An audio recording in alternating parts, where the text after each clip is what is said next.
नमस्कार दर्शकों, सुप्रभात। बहुत बहुत स्वागत है आप सभी का आपके अपने पसंदीदा और इस बेहद ही खास कार्यक्रम बिहार बिहान के आज के इस अंक में। और मैं हूं आप सभी के साथ नेहा निमिषा। दर्शकों, कहते हैं कि समय हमें अपने साथ कुछ भी ले जाने की अनुमति नहीं देता, मगर हाँ, हमारे पीछे काफ़ी कुछ अमूल्य छोड़ जाने के कई सारे ऐसे अवसर प्रदान कर रहा होता है। इसीलिए दर्शकों, हर बदलते दिन में हमें ज़रूरत है कि हम अपने कर्मों को और बेहतर बनाने की कोशिश करें और अपने पीछे जो भी कुछ अमूल्य छोड़ जाने का अवसर ये जीवन और ये समय हमें दे रहा होता है, उस अवसर का इस्तेमाल करें और अपने पीछे एक यादगार और अमूल्य जीवन छोड़कर जाएं। लेकिन दर्शकों, अपने आप को और बेहतर बनाने की ओर जो हम ये योगदान कर रहे होते हैं नित्य प्रतिदिन, वो योगदान और भी बेहतर और सरल हो जाते हैं जब हम हर सुबह हमारे महापुरुषों द्वारा बतलाए गए कथन को अपने जीवन में समाहित करने की कोशिश कर रहे होते हैं। तो चलिए दर्शकों, इसी उम्मीद के साथ, इसी उद्देश्य के साथ कि हमारे और आपके जीवन को एक बेहतर दिशा मिलेगी, हम और आप देखते हैं हमारा आज का सुविचार।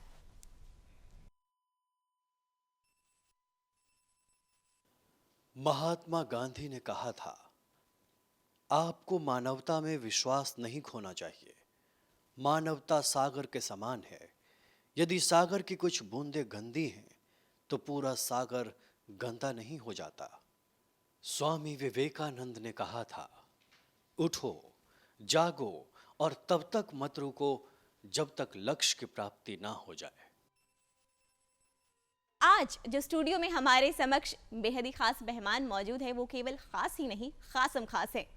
और उनसे आपकी मुलाकात करवाने से पहले मैं कुछ पंक्तियों का इस्तेमाल करना चाहूँगी और मैं कहूँगी, उनकी गज़ल का एक शेर है, करे घर को रोशन बने जिसकी दुल्हन, अब तो यही बस अरमान रह गया। और अब आप समझ ही गए होंगे कि इस गज़ल का जो ये शेर जो मैंने इस्तेमाल किया है, आप समझ गए होंगे कि आज हमारे समक्ष स्टूडियो में कौन बेहद ही खास मेहमान है। जी हाँ दर्शकों, आज हमारे समक्ष स्टूडियो में जो मौजूद हैं वो पेशे से एक शिक्षिका हैं, जानी मानी शिक्षाविद हैं और जानी मानी कवयित्री हैं। जी हाँ दर्शकों, आज हमारे साथ मौजूद हैं रेनू हुसैन जी। सबसे पहले तो रेनू जी, बहुत बहुत स्वागत है आपका कार्यक्रम बिहार बिहान में। शुक्रिया, नमस्कार नेहा जी। बिहार बिहान के प्रोग्राम में मुझे बुला के आपने मुझे अभिभूत किया है, बहुत बहुत बहुत धन्यवाद। और बिहार की भूमि, कालिदास जी की भूमि, उनसे पहले राजा जनक की भूमि, मिथिलेश्वरी सीता माँ की भूमि को मैं नमन करती हूँ। और ये मेरा ससुराल भी होता है, इस नाते भी मैं अपनी सासू माँ को और यहाँ की तमाम देवियों को, बहनों को नमन करती हूँ। क्या बात है, क्या बात है। दर्शकों, अब आप समझ ही गए होंगे कि आज का जो हमारे ये कार्यक्रम है ये कितना खास होने वाला है और कितना खूबसूरत होने वाला है। कारण कार्यक्रम की शुरुआत में ही हमने जाने माने साहित्यकारों की बातें की हैं और आज हम इस वक्त मौजूद हैं बिहार की धरती पर। तो आज का जो ये कार्यक्रम है ये और भी ज़्यादा खास होने वाला है। तो हम सबसे पहले आपसे जानना चाहेंगे कि जैसे अभी मैंने आपके ही गज़ल का एक शेर यूज़ किया, मैं आपसे जानना चाहूँगी कि कहते हैं एक शिक्षित महिला जो होती है वो एक शिक्षित समाज का गठन करती है, शिक्षित समाज का निर्माण करती है। तो इस संदर्भ में आप क्या कहना चाहेंगी? जी, बहुत अच्छा प्रश्न है। मगर कार्यक्रम की शुरुआत में माँ को, जिस तरह मैंने कहा कि माँ को नमन, माँ शारदे को नमन भी करती हूँ और अपनी माँ को, सासू माँ को, तमाम माँओं को नमन करते हुए एक छोटा सा माहिया पेश कर देती हूँ। बिल्कुल, स्वागत है। माँ तो एक साया है, माँ तो एक साया है, धूप कड़कती में पेड़ों की छाया है, धूप कड़कती में पेड़ों की छाया है। क्या बात तो है, क्या बात शुक्रिया। है, बहुत ही खूबसूरत। इसमें आपका जो सवाल है कि एक साहित्यकार, एक शिक्षक किस तरह से समाज को वो सुगठित करता है, किस तरह से आगे चलाता है, एक शिक्षित औरत किस प्रकार से एक शिक्षित समाज का निर्माण करती है। जी, तो उसमें सबसे पहली वो जो शिक्षिका होती है समाज को बनाने वाली, वो तो माँ होती है। बिल्कुल। तो ये जब माँ एक शिक्षित होगी तो अपने बच्चों को, अपने आसपास के समाज को, अपने परिवार को वो सबसे पहले तो वो संस्कार देगी बिल्कुल। संस्कारों से शुरू होती है पहली पढ़ाई।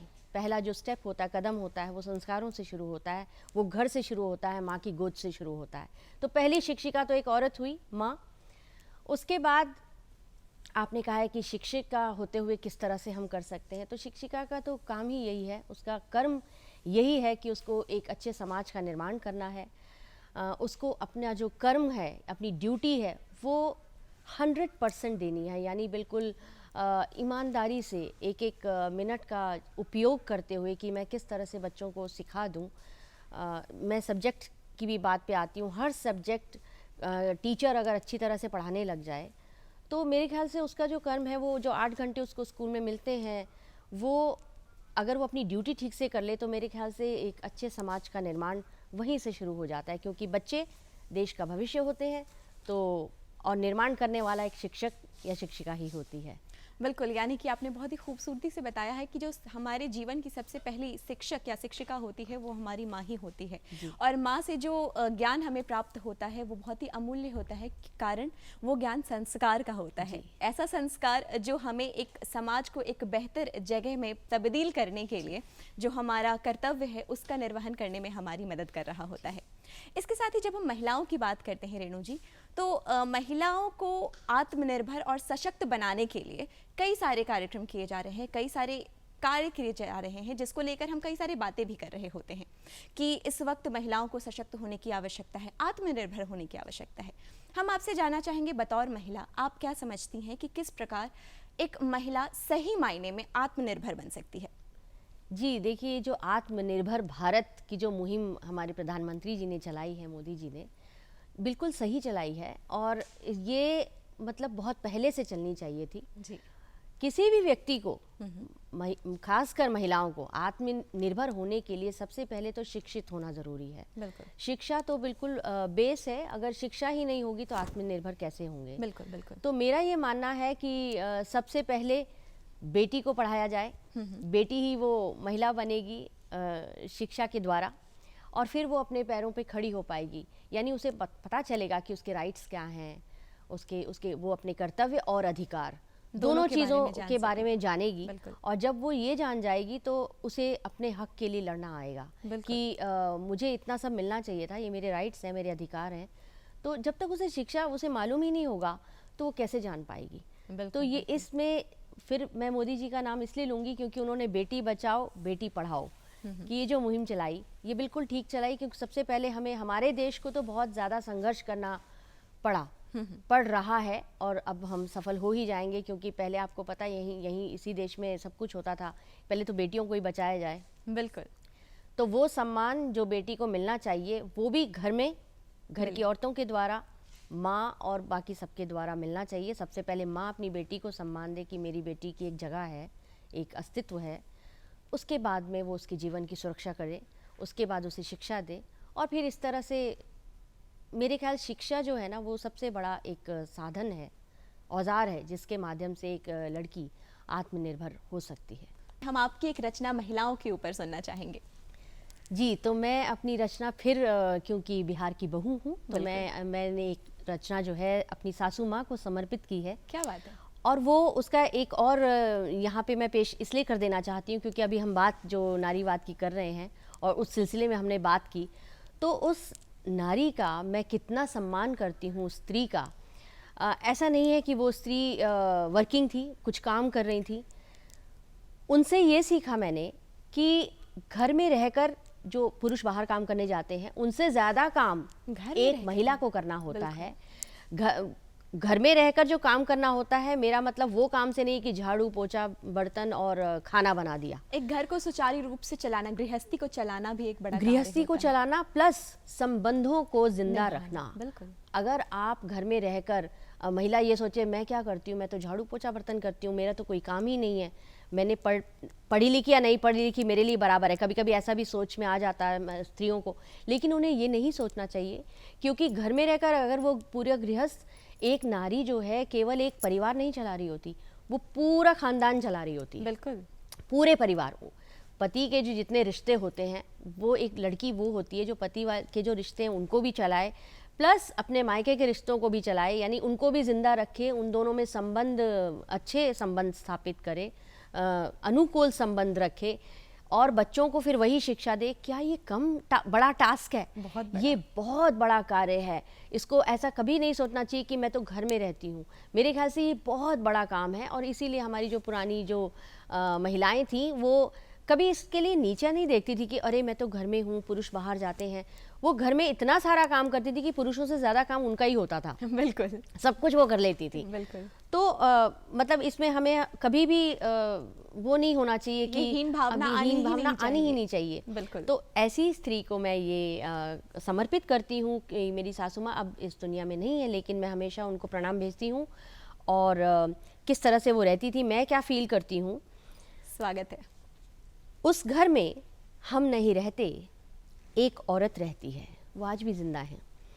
उस घर में हम नहीं रहते, एक औरत रहती है, महकता है आंगन, एक खुशबू रहती है। दर दीवार, झाड़ फानूस, पर्दे, जीना, दालान, बरामदे, संदूक और अलमारियां जिंदा रहते हैं। एक दुआ रहती है।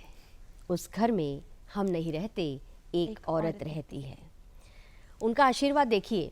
गर्दिशों की आंधियों में, झकझोर तूफानों में, गिरती बिजलियों में और तेज़ हवाओं में उसकी मज़ार पर दिए जलते हैं, एक रोशनी रहती है। उस घर में हम नहीं रहते, एक औरत रहती है। उनका वजूद ही इतना ज़्यादा है।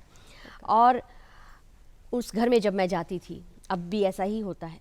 सुकून की सांस लेते हैं, चंद लम्हे पनाह लेते हैं।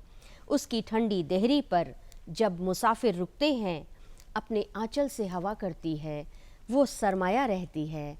उस घर में हम नहीं रहते, एक औरत रहती है। कविता लंबी है, लेकिन मैं अपनी माँ को इसी के माध्यम से सलाम करती हूँ, प्रणाम करती हूँ। क्या बात है, बहुत ही खूबसूरत, बहुत ही खूबसूरती से आपने एक औरत की ज़िंदगी को दर्शाया है। और सच में जैसा कि मैंने कार्यक्रम की शुरुआत में भी इस बात का जिक्र किया था कि समय हमें अपने साथ कुछ लेकर जाने की अनुमति नहीं देता, मगर हाँ हमारे पीछे काफ़ी कुछ अमूल्य छोड़ जाने की के कई सारे अवसर प्रदान करता है। और औरत का जीवन, जैसा कि आपने इस कविता में दर्शाया है, बिल्कुल वैसा ही होता है। उसके चले जाने के बाद भी वो घर जिसे उसने सजाया होता है, वो उसकी खुशबू से हमेशा ही महकता हुआ नजर आ रहा होता है। शुक्रिया। इसके साथ ही हम साहित्य की बात करेंगे।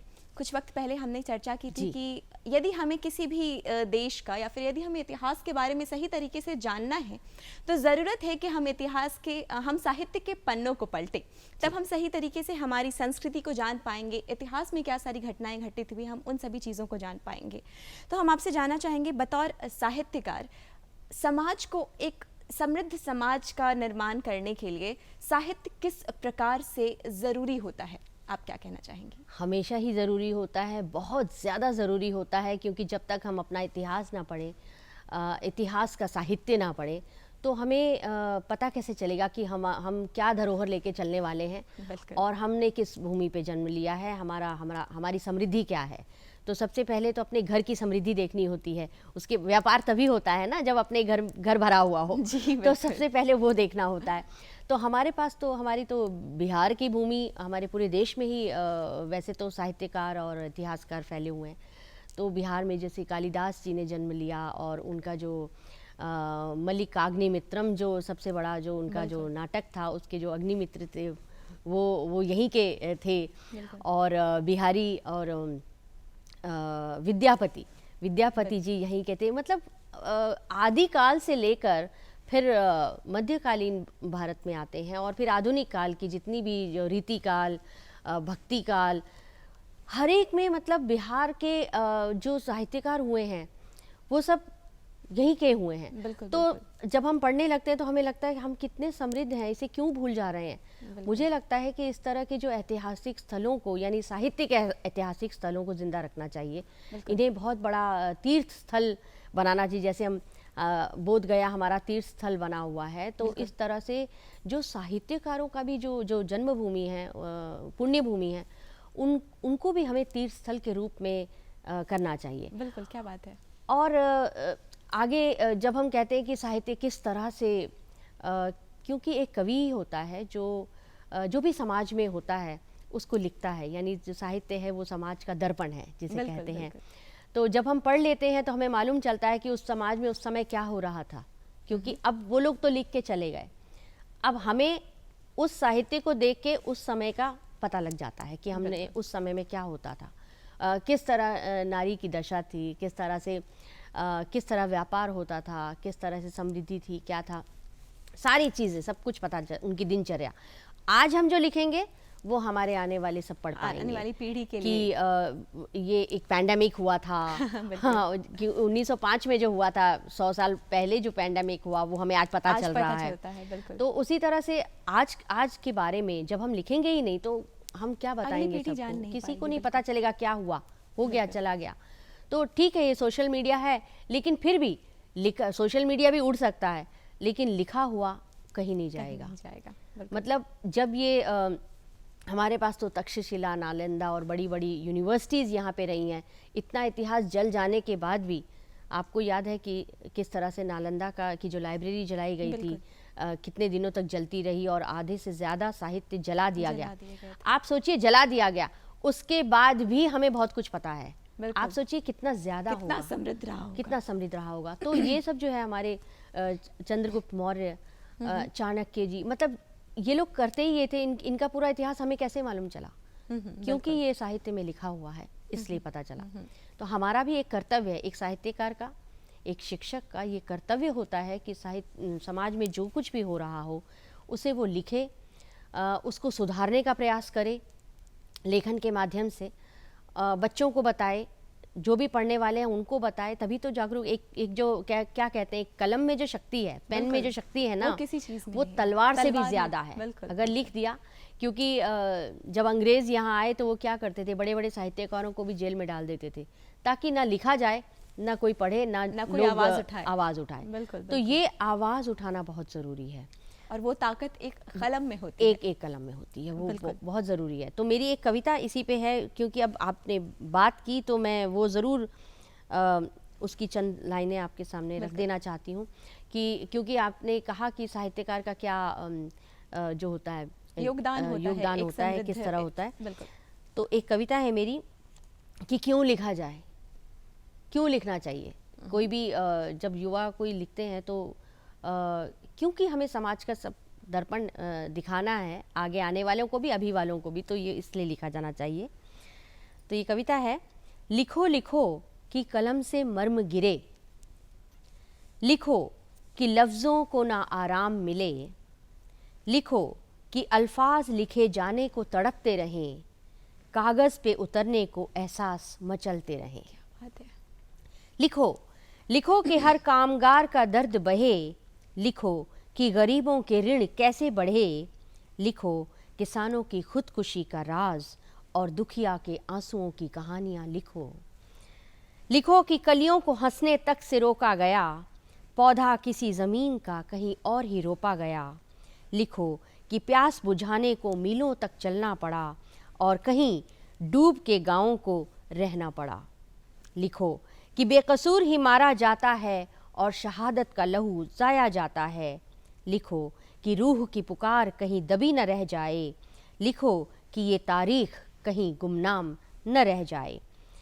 ये चंद पंक्तियाँ इसलिए पेश करना चाहती हूँ कि आपके बिहार बिहान के माध्यम से ये सब तक पहुँचे, मैं भी यही चाह रही हूँ। लिखो कि जिस दरबान ने झुककर दरवाज़ा खोला था, उसके चेहरे पर बदकिस्मती की लकीरें रहीं। लिखो कि जिसने पोंछ पोंछ कर तुम्हारा घर चमकाया, वो 3 बेटियों की माँ निगाहे हकीर रही। लिखो कि कश्मीर की परी और दिल्ली की दामिनी की माँ के आंसू एक हैं, जान जिस मासूम की जाए रंग एक है। शाबरीमाला में दाखिले जंग जारी है आज भी, लिखो कि कोख में मारा जा रहा लड़कियों को आज भी। लिखो कि चंद सियासतदानों ने देश को बेच खाया है, और सिक्कों की खनक ने तन के व्यापार को भरमाया है। रोटी महंगी हुई इतनी कि सौदा खुद का किया है, यूं इस तरह से आदमी मर मर के जिया है। लिखो कि एहसासों से दिल अब खाली रहते हैं, बस पैसों के रिश्ते ही सब पर भारी रहते हैं। इज्जत एहतराम की बातें बेकार लगती हैं, ये राम राज की दुनिया अब बेजार लगती है। क्या बात है, क्या बात है। एक और है, लिखो कि आदमी में आदमी की खुशबू नहीं है, इस धुएं में अब सांस लेना मुनासिब नहीं है। लिखो कि हम ये कौन से वक्त में रह रहे हैं, क्या क़यामत को अपनी ही नज़र से देख रहे हैं। क्या बात है, क्या बात है, शुक्रिया। बहुत ही खूबसूरत रेणु जी, शुक्रिया। बहुत ही ज़्यादा खूबसूरत। आपने इतनी खूबसूरती से, जैसा कि अभी हमने बताया था, इस बात का चर्चा किया था कि साहित्य समाज का दर्पण होता है। आपने इस दौर के को जो जिस तरीके से दर्शाया है, बिल्कुल एक आईने के रूप में आपने इस कविता को प्रस्तुत किया है, बहुत ही खूबसूरत है।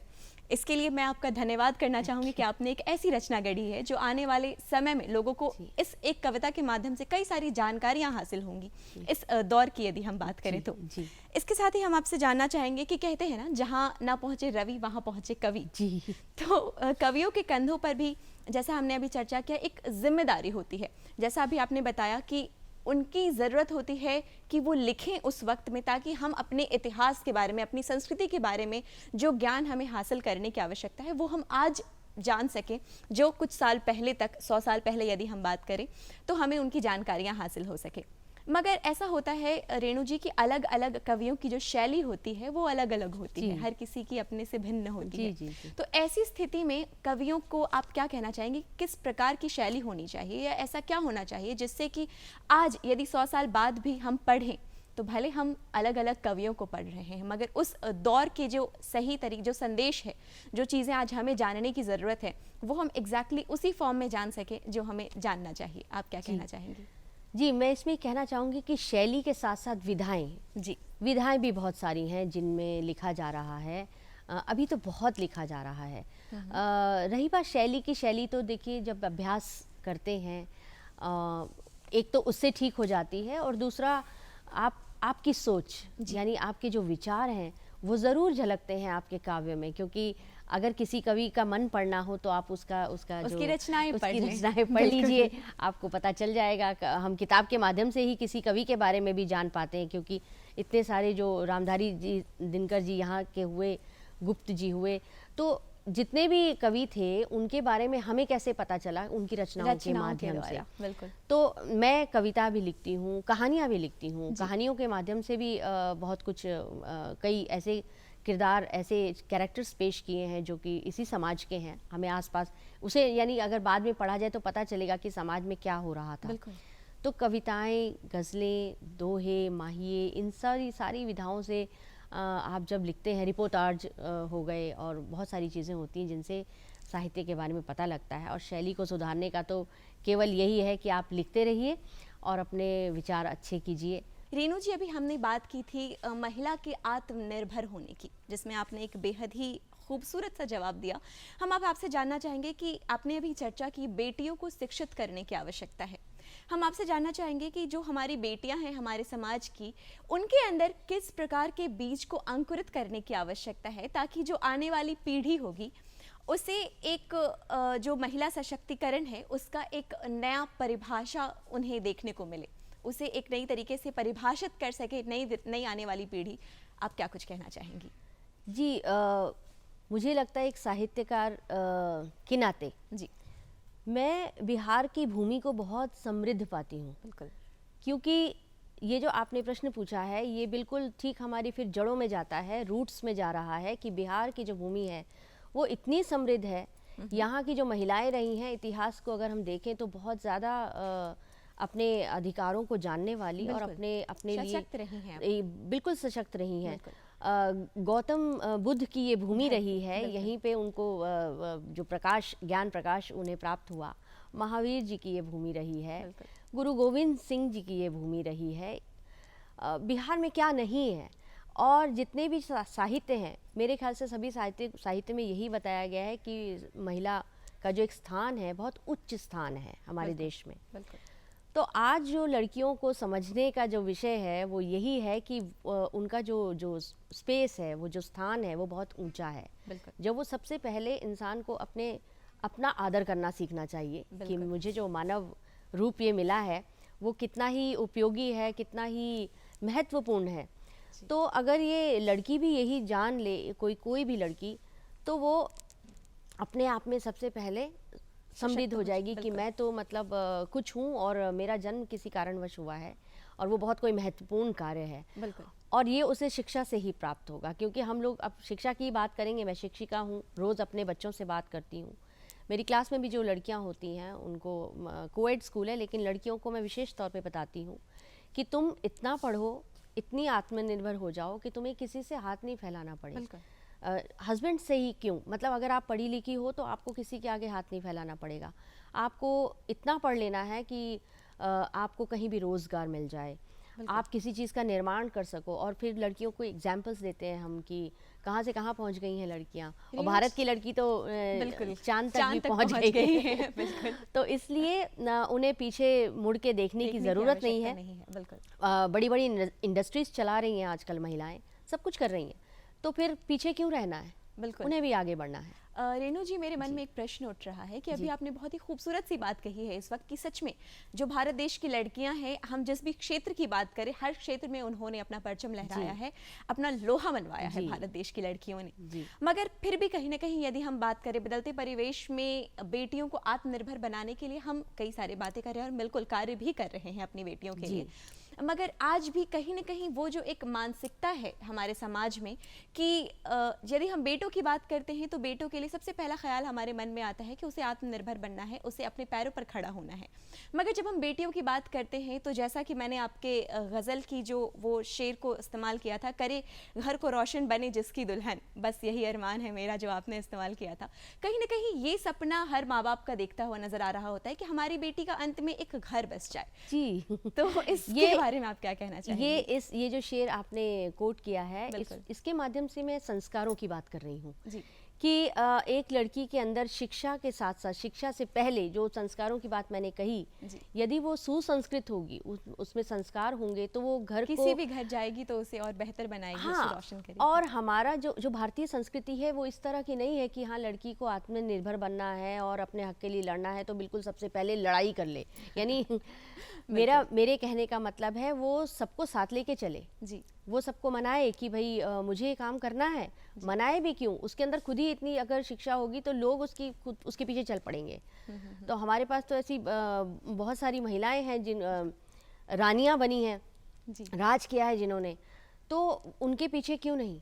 बिल्कुल। तो फिर वो ये मेरा उस संदर्भ में ये कहना था। और बेटियों पे तो बहुत सारी चीज़ें लिखी हैं, चूँकि एक माँ हूँ और बेटी भी है, तो उस माँ वाला जो हृदय कभी कभी जो हो जाता है तो वो उस संदर्भ में भी लिखा गया। मगर उससे पहले माँ का ये कर्तव्य भी होता है कि बेटी को इतना आत्मनिर्भर बना दे, शिक्षित बना दे।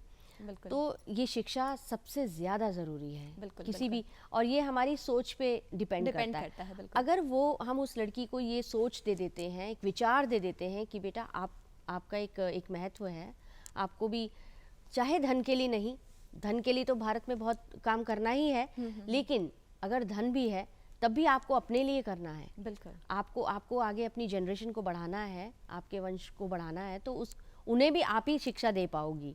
और पूरे समाज को आप ही शिक्षा दे पाओगी। तो इसके लिए उसको शिक्षित होना आवश्यक, बहुत ज़रूरी है। बिल्कुल, ये समझना बेहद ही आवश्यक है। जैसा कि हम सभी कहते हैं कि इस धरती पे हम सभी का जन्म हुआ है तो एक उद्देश्य के साथ हुआ है। हमारा एक न एक कर्तव्य है जो हम सभी को उन कर्तव्यों का निर्वहन करना है।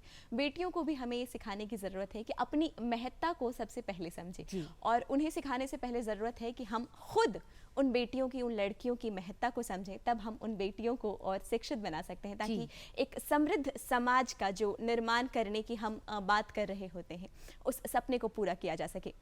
इसके साथ ही हम आपसे बात करना चाहेंगे रेणु जी, जब हम महिला सशक्तिकरण की बात करते हैं, फेमिनिज्म की मैं बात करना चाहूँगी, या फेमिनिज्म जिसे हम नारीवाद भी कहते हैं, हम उसके बारे में बात करना चाहेंगे कि कहीं ना कहीं बदलते हुए दौर में जो इसका एक नया प्रारूप हमें देखते हुए मिल रहा है, जैसे जैसे वक्त बदल रहा है, फेमिनिज्म की नई नई डेफिनेशंस हमें देखने को मिल रही है। हम आपसे जानना चाहेंगे कि किस प्रकार बदलते हुए वक्त में जो फेमिनिज्म को परिभाषित किया जा रहा है नए नए तरीके से, आप क्या कुछ कहना चाहेंगी? देखिए, मेरी नज़र में नारी सशक्तिकरण या स्त्री के लिए जो संदर्भ है वो बिल्कुल साफ है। मैं शुरू से हमेशा एक ही बात कहती हूँ, नारी का मतलब ये नहीं है अपने अधिकारों को जान करके लड़ना शुरू कर देना जी। और जहाँ पे अपने हक की लड़ाई है वहाँ ज़रूर लड़ना चाहिए। नारी को अपना पता होना चाहिए कि मुझे क्या मिलना चाहिए, जो उसको नहीं मिला है वो ज़रूर उसे मिलना चाहिए, जिस चीज़ की वो हकदार है। लेकिन इसका ये लोगों ने इसको दूसरे बहुत सारे संदर्भ दे दिए हैं कि बस लड़ो और ये वो, बिल्कुल। वो अलग है।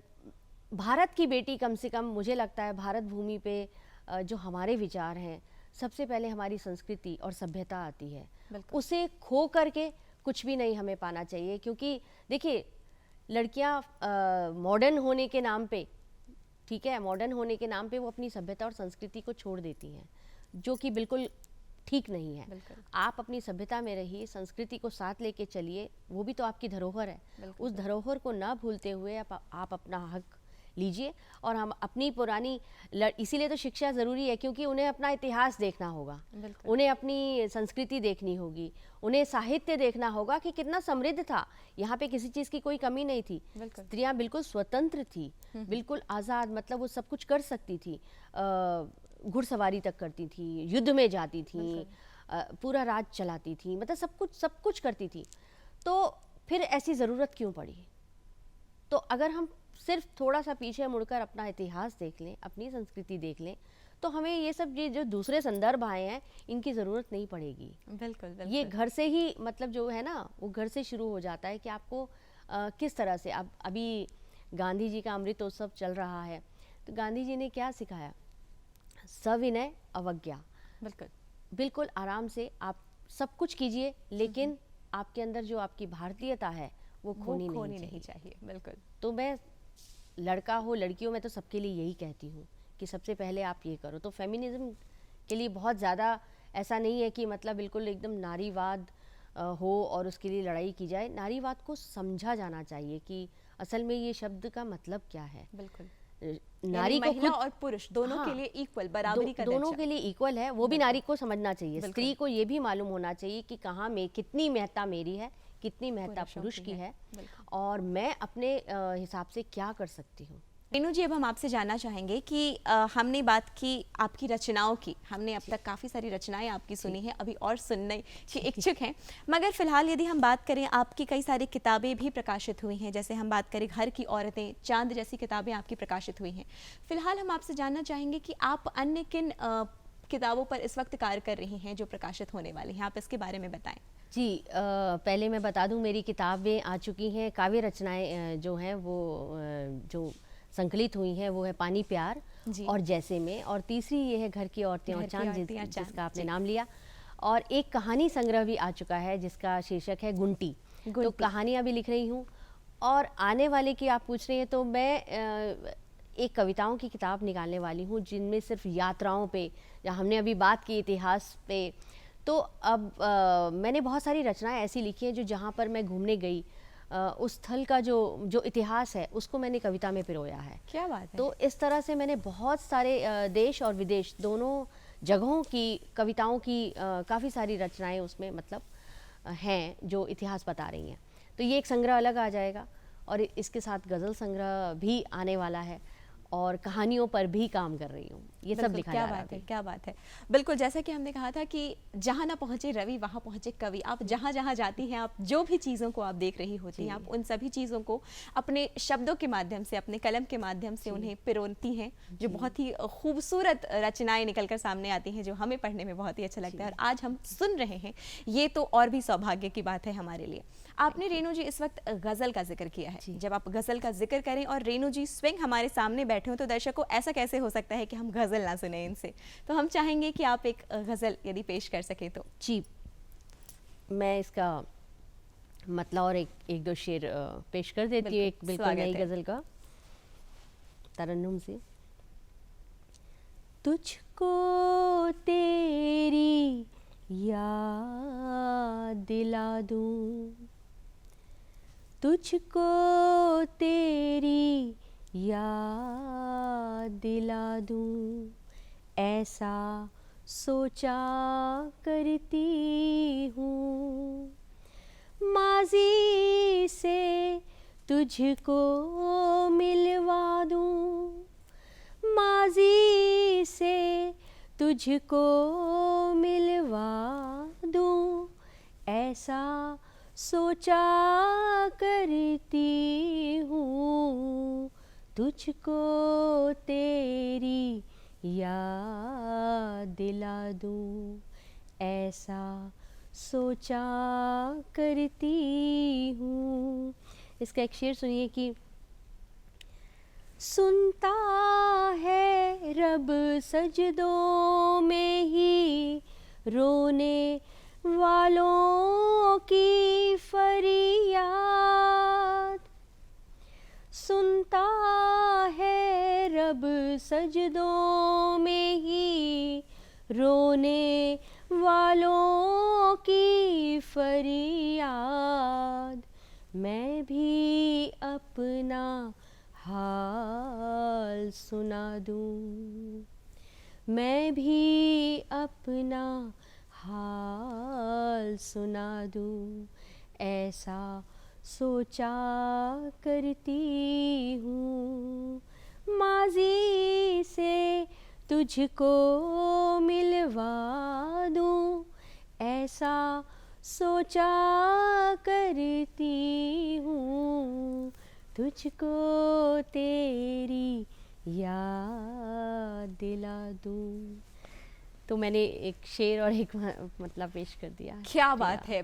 अब मेरे पास शब्द नहीं बच रहे हैं कि किस प्रकार से मैं बताऊं कि कितना कितना कितना ज़्यादा खूबसूरत है ये। बहुत शुक्रिया। बिल्कुल रेणु जी, ऐसा हम कह सकते हैं कि ना तो केवल खूबसूरत शब्दों से बल्कि खूबसूरत स्वर की भी धनी हैं आप, जैसा कि अभी हमें इस वक्त सुनने को मिला, जो हमें बहुत ही बेहतरीन, बहुत ही खूबसूरत लगा। इसके साथ ही यदि हम बात करें दोहों की, यदि हम बात करते हैं तो बदलते हुए परिवेश में जो आजकल का समय है, कहीं ना कहीं दोहा जो है वो लुप्त प्राय होता हुआ नजर आ रहा होता है। हमने काफ़ी सारे दोहे पढ़े थे, कबीरदास जी के दोहे पढ़े, हमने रहीम जी के दोहे पढ़े, ये सभी दोहे पढ़ के हम बड़े हुए हैं। मगर अभी के वक्त में हम कहीं ना कहीं बात करें, जो दोहा है लुप्त प्राय हो रहा है, लेकिन आपने इस विधा को भी बहुत ही खूबसूरती से इसके हाथों को थामे रखा है। तो हम चाहेंगे आप एक दोहा अपना सुनाएं हमें। मैं सुना देती हूँ। अभी दोहे काफ़ी लिखे जा रहे हैं, गीत भी लिखे जा रहे हैं, नवगीत भी लिखे जा रहे हैं, तो काफ़ी विधाओं पे काम चल रहा है आजकल। ये पैंडेमिक ने काफ़ी हमें समय दे दिया सारे साहित्यकारों को। तो दोहा मैं पेश कर देती हूँ कि वाणी मीठी कीजिए, मन से तजिए मैल, वाणी मीठी कीजिए, मन से तजिए मैल, मन हल्का हो जाएगा, पिघलेगा जब शैल। क्या बात है, क्या बात है। मन हल्का हो जाएगा, पिघलेगा जब शैल। क्या बात है, बहुत ही खूबसूरत, बहुत ही खूबसूरत। इसके साथ ही चूंकि वक्त की कमी है रेणु जी, वरना आपके साथ जो बातचीत का सिलसिला है ये यूं ही जारी रहता। आप हमारे इस कार्यक्रम में आई, इतनी सारी बातचीत की, इसके लिए आपका बहुत बहुत धन्यवाद। बहुत बहुत धन्यवाद बिहार बिहान को, नेहा जी आपको, इस माध्यम से पूरे बिहार को शुक्रिया। बिल्कुल।